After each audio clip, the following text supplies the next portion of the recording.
This is the Barbados Today evening news for Thursday, May 4th. Thank you for joining us. I am Marie-Claire Williams. Our top story, police are this evening investigating an unnatural death in St. Peter. The body of 57-year-old Anson McLaren Boyce was discovered around 12:30 this afternoon at his home in Skeets Road, Rosehill, St. Peter. Acting Police PRO Inspector Stephen Griffith has the details. He was discovered earlier today by his brother, Ashford Boyce, 64 years old, who lives at the same address. Investigations are continuing in the matter. We're yet to forensically examine the scene, but as soon as any further information comes to hand, we will pass it on to the press. And at the same time, we're asking members of the area if they have any information regarding this unnatural death, to please contact the District E Police Station or call the police emergency line at 211 or Crime Stoppers at 1-800-TIPS or 8477. Thank you. There are reports that he was found with his throat cut. Is that true? We cannot establish yet what injuries there are to the body, since the body has blood on it. So before the forensic persons are yet to examine the body and examine the scene to see what has really happened here. In other news this evening, the governor of the Eastern Caribbean Central Bank, Timothy Antoine, says Barbados can learn some valuable lessons from its neighbours as it seeks to revive its ailing economy. The Frundle-Stewart administration is struggling to lower its massive debt and high fiscal deficit and grow its dwindling foreign reserves. Antoine says while he is not telling the government in Bridgetown what to do, there needs to be a national conversation on the current state of affairs. The Grenadian-born economist pointed to the experience in St. George's, where the government was forced to take steps to address its own fiscal challenges. In doing so, one of the things that is a very enduring lesson of the Grenada experience is engaging the community, the social partners. Now, interestingly, Barbados is where we emulated it, because Barbados had the first social partnership, as I recall. And for several years, I remember in Grenada, we were trying to emulate that without success. But in 2013, we were able to break through. And we went beyond the Barbados model to include both civil society and churches. So it's not just business, labor unions, and government, but we also have civil society and churches. And that has been a particularly major factor for the success Grenada has achieved in the last few years in terms of turning around the economic fortunes.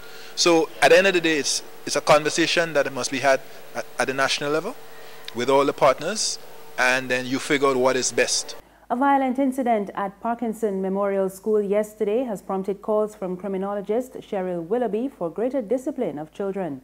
A suspended 15-year-old student reportedly went back to the school and proceeded to damage a teacher's vehicle with a rock.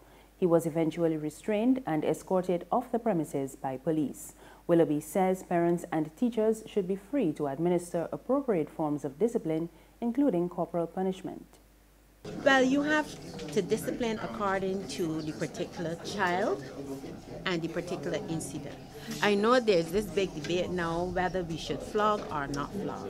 You cannot put a particular remedy in place specific to a particular incident or child.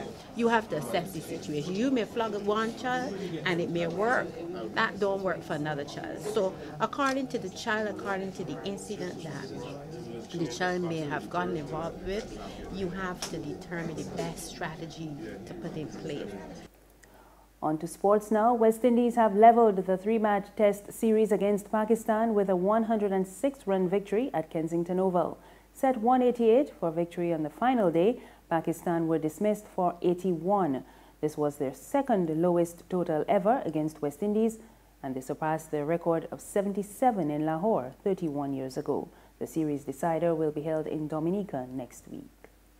There's regional and international news after this short break.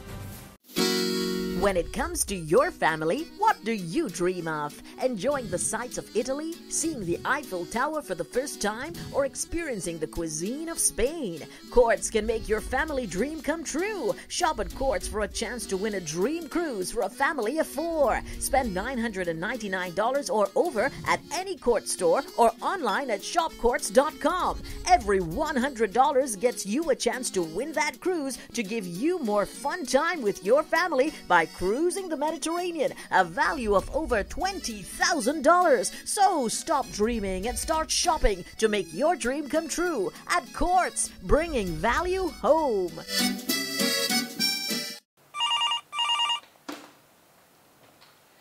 Good morning, Phillips & Company, may I help? Oh, certainly. One moment, please. Miss Phillips? Yeah? There's a lady on the line from the Nation newspaper who would like to speak with you. The Nation? Will she go on? Well, they're trying to sell us some ads. Look, don't make me laugh this morning. Ads in the Nation?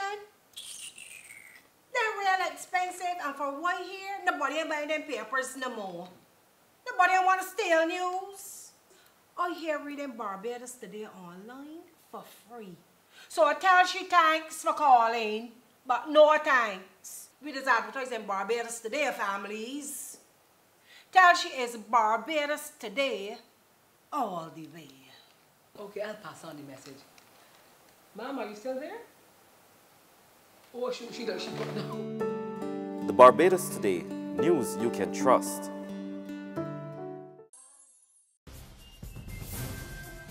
We're back now with news from the region. St. Lucia's National Emergency Management Organization tells residents there is no need for alarm over the discovery of a new vent at the Soufriere volcano. NEMO Director Velda Joseph told journalists the vent was discovered about 2 weeks ago at what is considered to be the world's only drive-in volcano. According to her, residents raised concern when they noticed emissions at the volcano. She added the development has been reported to the UWI's Seismic Research Center in Trinidad. The last eruption at Soufriere occurred in the late 18th century. On the international scene, the U.S. House of Representatives today scored a narrow victory with the passage of a bill to repeal Obamacare after 2 failed attempts. 20 million more Americans were able to get health insurance under former President Barack Obama's signature domestic achievement. The bill now goes before the Senate for further consideration, where it faces even more hurdles. We get more in this report from Reuters.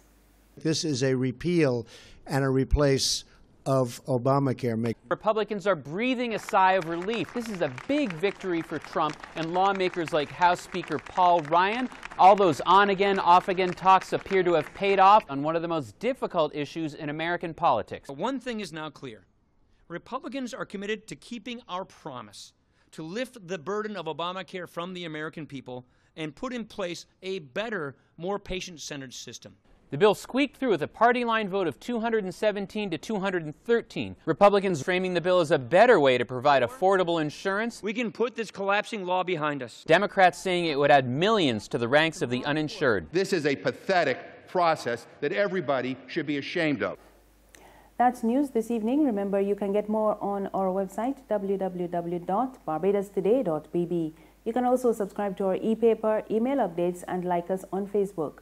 We're on Izumi Media in bus terminals and at Screenplay at supermarkets and gas stations near you. You can also tune into Mix 96.9 FM for more news and sports. I am Maricla Williams. Have a good evening.